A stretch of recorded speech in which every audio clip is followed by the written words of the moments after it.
Circumstances remind us at times how much we take some basic things for granted. For this Inspire Jamaica, Carolyn Brown met with a mother and her daughter for whom growing up was cut short in an instant. Inspire Jamaica is brought to you by Guardian Life, looking after life. Reach out and touch somebody's hand. What if pictures were all there were of your past, stuck on the 60th year of your life? That phase of childhood where you shuffle the world between make-believe and reality. Such is the story of Danique Champaigne. Her charisma and height boosted her confidence, so traveling home unaccompanied on public transportation from the Bamboo Primary and Junior High in St. Anne meant some level of independence. That was until her stop placed her on the left side of the roadway across from her paternal grandmother's house in Bamboo. That car was coming from down the road.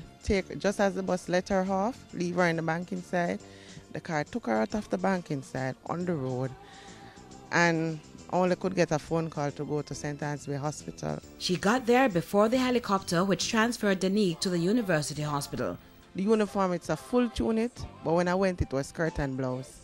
Because the way the car ripped her, the top gone, leave the bottom, and they just had to cut it off. Her life was slipping away. The doctor said it's not a 50-50 chance, it's a 80-20. 80% the brain is dead, 20 she live. He said the only solution he can give to me is just to pray. Nothing beat prayer, and they will be praying with me also. From the emergency surgery, the 6-year-old was rolled into the intensive care unit. Narissa traveled from St. Mary to watch over her daily for months before she was admitted to a ward, then finally discharged. She turned vegetable. Miss Caroline, she can barely feed herself. She can't able to go to the bathroom. She have to be using Pampers and catheterized. She know when she's defecating nor urinating, nothing at all she know. What Danique, who is now 10, knows is how to be sincere in giving thanks. Thank you for waking me up this morning in my sound mind. And thank you, Lord, for everything that you do for me. Giving thanks for everything, including surviving another collision a year after, as she neared home in St. Mary returning from a doctor's visit in Kingston. Danique fractured a leg, a hand and her neck. Luckily for Danique, the second accident did not impact her injuries.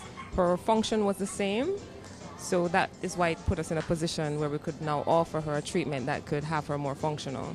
It's like caring for a baby all over again, even though Danique wants more than to be waited on all the time. No school is willing to take her in this situation with the people bag and the Pampers. A private teacher is out of reach, so she practices to write on her own. Now here's one trend she refuses to be left out of. Only her addiction is a genuine option to being bored from sitting or lying in whatever position she's put. Chins up, she continues to master cell phone games on borrowed phones. The mother of this little girl is just short of saying, "What more, Lord?" after 2 near-fatal accidents. She is, however, inspired today that surgery will be done on her spinal cord to at least allow her legs to come together and be outstretched. A team of volunteering medical experts from the Gillette Children's Hospital in Minnesota will perform the procedure under an operating microscope locally. I'm Carolyn Brown, and together we can inspire Jamaica. Reach out